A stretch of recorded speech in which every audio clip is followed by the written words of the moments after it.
Questão 5 CMB, prova 2019, ensino médio. E já adianto aí para vocês, pessoal, para a gente conseguir resolver e entender essa questão aqui, a gente precisa ter um bom conhecimento de funções aí. Antes de ver a questão propriamente, vamos dar uma olhadinha aqui nos textos que a antecedem, olha só. Leia o texto a seguir para responder as questões 5 e 6. Texto 3, pausa para um estudo. Depois dos 6 primeiros meses de funcionamento da pizzaria, Naná sugeriu que fossem vendidas pizzas com outros tamanhos, isto é, com diâmetros diferentes do original. Coube a Claudinho escolher os novos tamanhos e apresentar seus respectivos custos. Para realizar essa tarefa, Claudinho teve que estudar um importante conceito relacionado a funções. Vamos acompanhá-lo nesse estudo. A taxa de variação de uma função. Seja um RS números reais distintos. Definição. Seja f uma função definida no conjunto dos números reais. A taxa de variação de f em RS, denotada por, que aproximando aqui, ó, TF dr, S, né? Vai ser igual a f dr menos f ds sobre r menos s. Galera, isso aqui daí, né, ele está falando aqui, ele está definindo essa taxa de variação aqui, dado aí um certo intervalo, tá bom? Esse RS são valores que a gente vai substituir aí no x da função, beleza? E daí vejam, a taxa de variação aí nesse intervalo que vai, por exemplo, de um x1 até um x2, ela vai ser o quê? Vai ser o f de x2 menos f de x1, ou f de x1 menos f de x2 aí, né, depende dos valores que a gente atribui na função, sobre x1 menos x2, beleza? Essa daqui é só uma definição inicial que a gente vai estar utilizando aí para resolver os problemas, tá bom? Para resolver o problema. Passando aqui daí, ó, considere os seguintes teoremas a respeito da taxa de variação de uma função. Eles podem ser demonstrados a partir da definição acima. Teorema da taxa de variação de uma função afim. CG é uma função afim definida no conjunto dos números reais e dada por g de x igual a ax mais b, em que a e b são números reais e a diferente de zero. Então, a taxa de variação da função g em R e S é igual ao coeficiente A. Ou seja, aqui daí, ó, vou aproximar aqui, ó, a taxa de variação de G no intervalo que vai aí de R a S é igual a A. Ou seja, o coeficiente A, que é o coeficiente angular da nossa função do primeiro grau, ó. Vejam só, o que o problema está falando aqui pra gente? Que se a gente tem aí uma função do primeiro grau, né, lembre-se aí que o A ele é o coeficiente angular da função, a taxa de variação da função é igual a A. O problema ele deu essa dica aqui pra gente, beleza? Passando aqui daí, ó, teorema da taxa de variação de uma função quadrática. Seja h uma função quadrática definida no conjunto dos números reais e dada por h de x igual a alfa x quadrado mais beta x mais gama, em que alfa, beta e gama são números reais e alfa diferente de zero. Então, a taxa de variação da função h em RS é igual a alfa, que multiplica r mais s mais beta. Ou seja, aproximando aqui daí, ó, a taxa de variação de G em RS, né, no intervalo que vai de R até S, igual a alfa, que multiplica R mais S mais beta. Isso aqui daí seria a taxa de variação para a função quadrática, que a gente não vai usar nessa questão aqui, tá bom? Agora sim, vamos ver aqui daí qual que é a ideia da questão, ó. Sejam x1 e x2 números reais, tais que 0 menor que x1, que é menor que x2, isso aqui é importante. No plano cartesiano, considere o triângulo de vértices dados pelos pontos A, x1, g de x1, B, x2, g de x2 e C, x2, g de x1, em que a função g é definida conforme o texto 3, isto é, g de x igual a ax mais b. Sendo o coeficiente A um número real, tal que 0,4 é menor do que A, que por sua vez é menor do que 0,5, e sendo B maior do que zero, assinale a alternativa que apresenta um valor possível para a tangente do ângulo ABC. A gente tem aqui daí 5 alternativas, né, galera? Eu sei que muitos de vocês aí talvez tremam na base com uma questão dessa, né? Ela assusta bastante, tá bom? Mas vamos lá, vou mostrar para vocês aqui que se a gente compreender algumas ideias essenciais de funções, a gente consegue resolver ela, tá bom? Então, olha só, galera, a primeira coisa que eu vou fazer é montar um planinho cartesiano para a gente representar a figura, né, que vai ser formada aqui por esses pontos, né? O problema é que falou que é um triângulo, né? Então aqui fica fácil de a gente representar esses pontos aqui, tá bom? Então, ó, é um triângulo, né, que tem vértices A, B e C. Mas aí vem a questão, como é que eu vou representar, né, se eu não sei quais são os valores? O problema falou x1, x2, etc. Vocês vão entender a ideia, saca só, pessoal. Vou dar uma aproximada aqui daí, né? Ó, vou colocar aqui daí um eixo, certo? Isso aqui daí vai ser o meu eixo Y, tá bom? Vou colocar aqui daí o eixo X aqui, ó, tá? E o que a gente precisa? Esse aqui é o eixo Y, esse aqui é o eixo X. Algumas coisas que a gente tem que notar aqui, ó, pessoal. Primeiramente, o problema aqui, ele falou que o x1 é menor do que o x2, né? Ou seja, o meu x1 aí, ele vai ser menor do que o x2. E outra coisa aqui daí, né? Ó, ele falou aqui que o meu coeficiente angular, o A, ele vai estar entre 0,4 e 0,5. O que significa isso aqui? Primeira coisa que eu já consigo pegar daqui, ó, é que essa função aqui, ela vai ser uma função crescente, né? Ou seja, ela vai ser uma retinha que vai ter esse formato aqui, tá bom? Beleza? Isso aqui é bem importante para a gente poder ter uma ideia de como é que a gente vai trabalhar. Bom, vamos pensar aqui nesse ponto A agora, pessoal, x1 e g de x1. Galera, qual que vai ser a ideia aqui daí, né? Vamos supor que eu tenho um x1 aqui e um x2 aqui, tá bom? Não interessa exatamente aonde eles estão, são letrinhas aqui pra gente, a gente não sabe quais são os números normalmente, né? Quais são os números já que o problema não falou.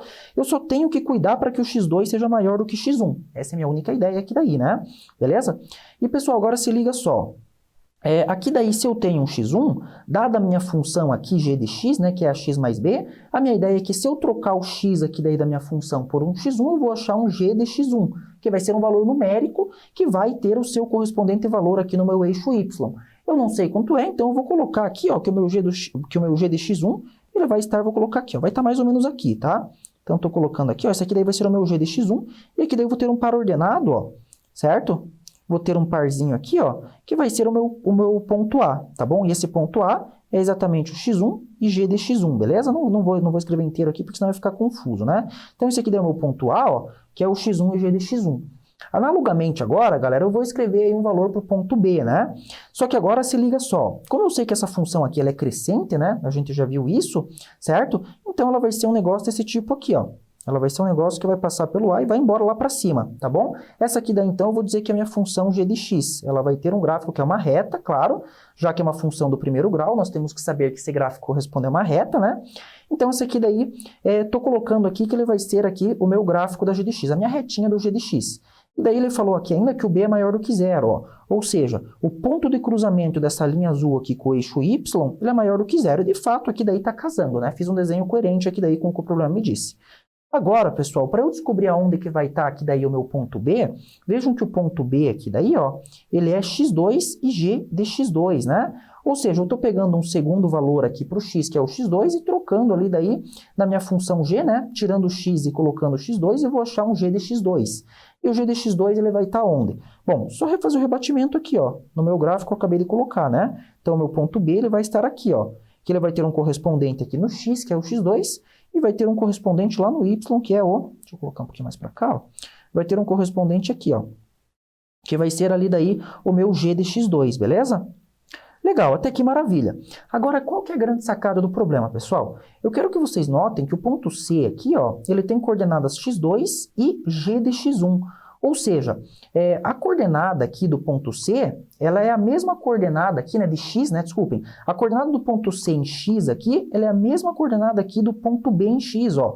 É o mesmo x2, ou seja, ela vai estar, vamos dizer aqui, na mesma altura com relação ao x, ó. Ou seja, ela vai estar aqui, ó. Deixa eu pegar outra cor aqui para não ficar confuso para vocês, ó. Ela vai estar aqui nessa mesma reta, certo? Então, vejam, pegando aqui daí essa retinha aqui, ó, que em toda essa retinha aqui eu tenho o valor de x2, certo? Essa aqui daí vai ser a coordenada x do meu ponto C, porque ele está aqui em x2.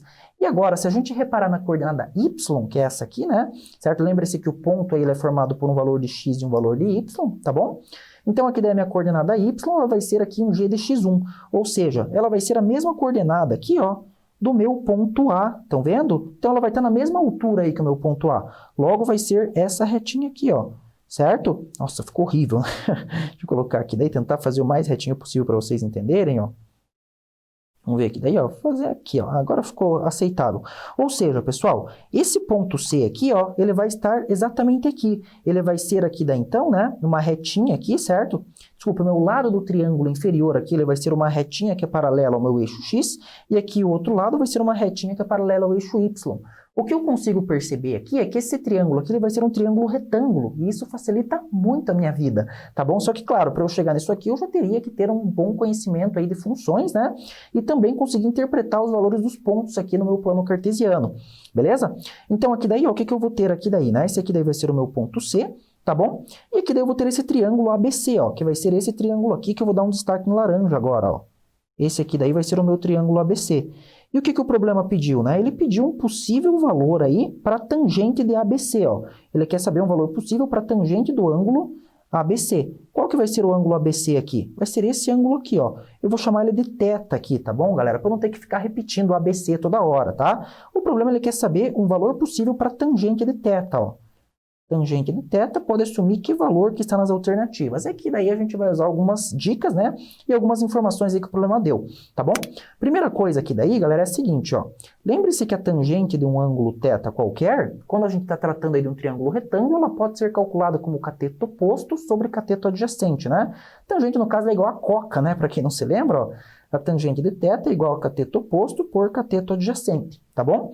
E qual que é o cateto oposto com relação a esse ângulo aqui, né? Já que é um triângulo retângulo, tá bom? Ó, tá bem fácil de ver aqui que é um triângulo retângulo, né? Já que essas retinhas aqui, ó, elas são perpendiculares entre si, tá bom?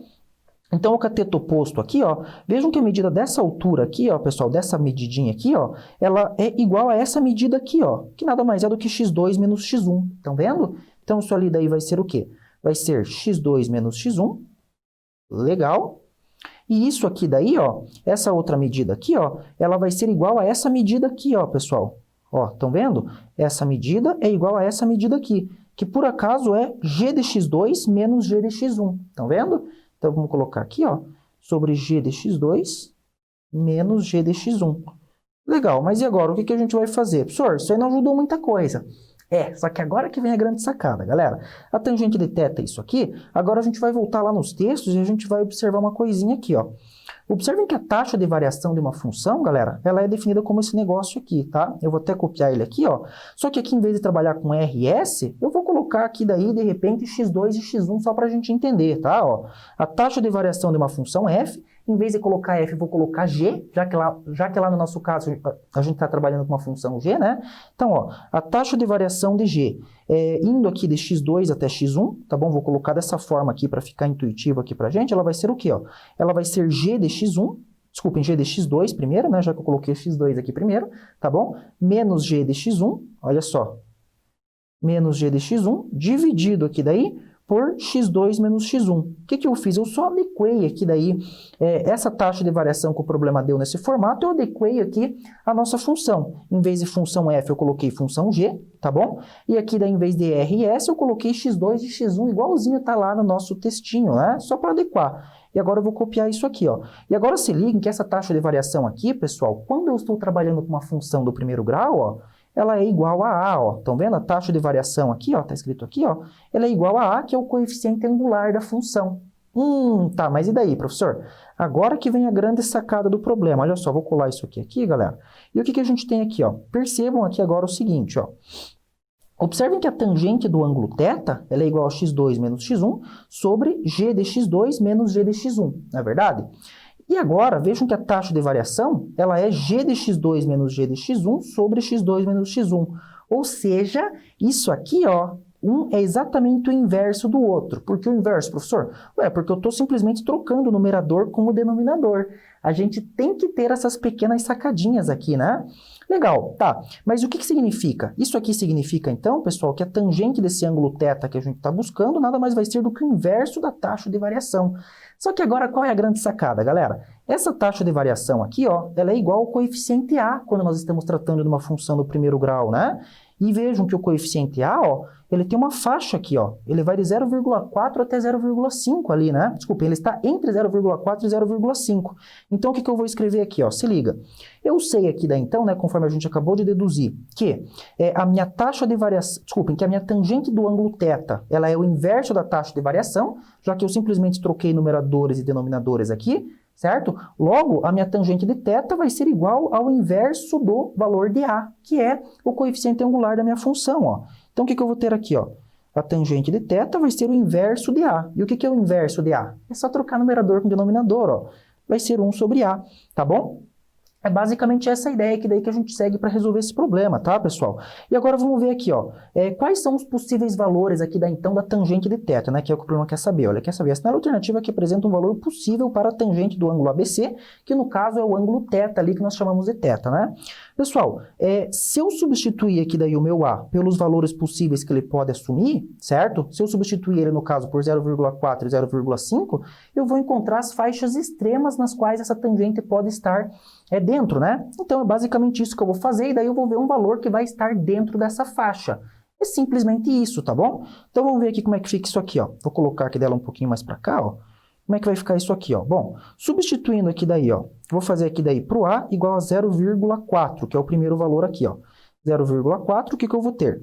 A tangente de θ, nesse caso, ela seria igual a 1 sobre 0,4. Lembrando que 0,4 aqui, galera, é igual a 4 décimos, né? Então, ó, só escrevendo aqui, ó. Isso aqui daí vai ser igual a 1 sobre 4 décimos. E daí, vejam, o que eu estou fazendo aqui? Eu estou dividindo 1 por 4 décimos. Dividir é a mesma coisa que multiplicar pelo inverso, né? Então, isso aqui daí, ó, pode ser escrito perfeitamente como 1 vezes o inverso de 4 décimos ou simplesmente 10 quartos.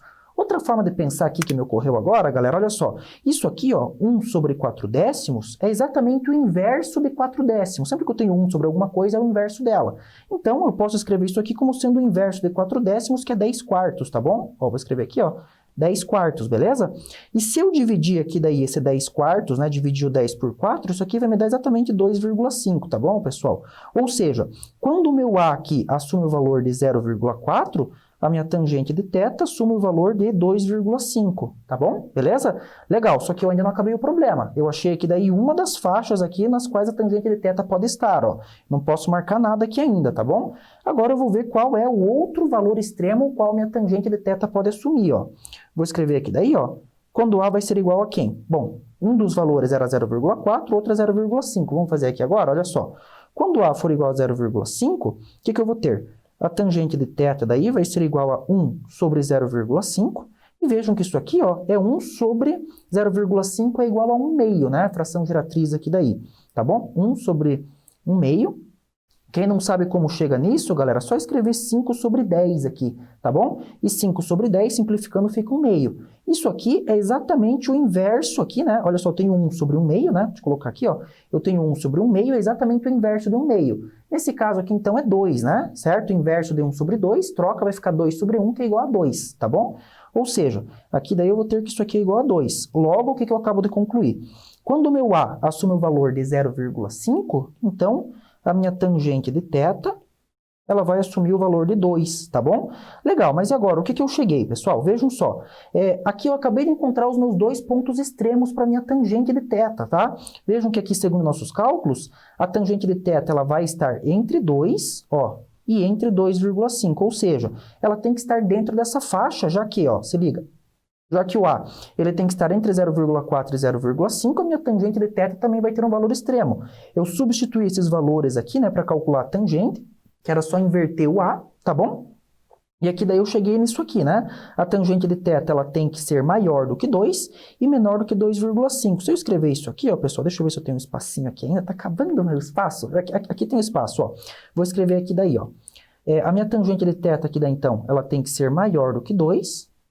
E, ao mesmo tempo, ela tem que ser menor do que 2,5, porque esses são os intervalos, as faixas extremas aí que eu tenho para a minha tangente de θ, né? Certo? De acordo com os intervalos de A, a minha tangente de θ também vai ter os seus intervalos, tá bom? Então, logo, se a tangente ela tem que ser maior do que 2 e menor do que 2,5, olhando aqui das alternativas, né, pessoal, qual que é o único valor que se encaixa? Esse aqui, né? 2,21. Todos os outros não estão entre 2 e 2,5, beleza? Então, 2,21 aqui, então, portanto, é o possível valor no qual a nossa tangente de θ pode estar, né? Pode ser, pode assumir. A alternativa correta aí, portanto, para a gente de letra C.